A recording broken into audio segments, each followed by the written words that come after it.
Good day everyone! Welcome back to my YouTube channel. At kung bago ka pa lang sa YouTube channel ko, please click the subscribe button and hit the notification bell para lagi kayong updated sa mga bago kong videos. And palike na rin po ng mga videos ko. So for today's video, tuturuan ko kayo kung paano ulit mag-lowest term ng ratio. Pero hindi to katulad nung nakaraan. Nung nakaraan kasi ang nilo-lowest term natin na ratio ay mga ratio na whole numbers lang. So for today's lesson naman, ang ilo-lowest term natin ay mga ratio with fraction. So naka-colon notation yung ratio, pero meron siyang halong fraction. So let's have example number 1 para makita nyo kung anong itsura nito. In example number 1, we have 1/4 is to 4. So magka-merge. May halong fraction dun sa ating ratio. So paano po ang gagawin kapag ganyan? So to lowest term ratio like that, kailangan lang natin gawing parehas na fraction. So yung 4 natin na whole number, gagawin din nating fraction. So paano po yun?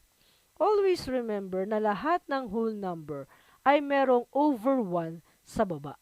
So kapag naging fraction ng lahat ng mga whole number, meron niyang over 1. For example, yung 4, magiging 4 over 1 yan.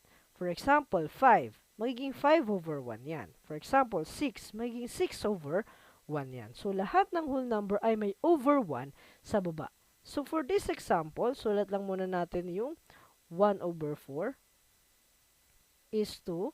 Then yung 4 ay magiging 4 over 1. Yan. So naging fraction na sila parehas. Pagkatapos mong gawing fraction parehas, i-cross multiply mo naman. So paano mag-cross multiply? Umpisahan mo dun sa first term, dun sa 1/4 mo, yung nasa taas, papunta sa baba. So 1 times 1, and then sa baba pataas, 4 times 4. Yan. So magiging cross multiplication na yan. Magiging 1 times 1 is to 4 times 4. Yan. Next, solve na natin yan. So 1 times 1 is equals to 1. Then is 2. 4 times 4 is equals to 16. And that is our final answer. 1 is to 16. So ganun lang po kadaling mag-lowest term ng ratio na may halong fraction. Next, let's have example number 2. In example number 2, we have 2 is to 2 over 3. So dito baliktad naman. Kanina, yung fraction ay nasa first term ng ratio. Ngayon naman, nasa second term na siya ng ratio. So nasa pangalawa. So yung una ngayon ay yung 2, yung ating whole number. So yun yung gagawin nating fraction. So paano po yun? From 2, magiging siyang 2 over 1 is to 2 over 3. Then, proceed tayo sa cross multiplication. So, magiging 2 times 3 and 1 times 2. So, sulat lang natin yon. 2 times 3 is to 1 times 2. Then, solve na natin yan. 2 times 3 is equals to 6. Then, colon, 1 times 2 is equals to 2. Yan. So, ang sagot ngayon natin ay 6 is to 2. And kung mapapansin nyo, yung 6 is to 2, pwede pa nating isimplify yan. Isi-simplify natin yan or ilo-lowest term natin yan katulad nung ginawa natin dun sa una nating lesson, yung paglo-lowest term ng mga whole numbers. So, paano po ulit yon? Yung 6 is to 2, itatransform natin into fraction notation. So, magiging 6 over 2 na yan.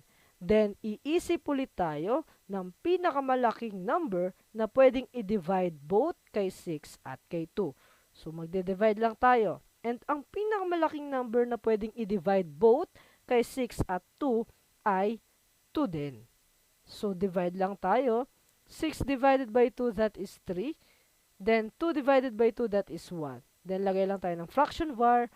Ang sagot natin ngayon ay 3 over 1. And i-transform ulit natin yan into colon notation. So, magiging 3 is to 1. And that will become our final answer. So, ganun lang siya. Next, let's have example number 3.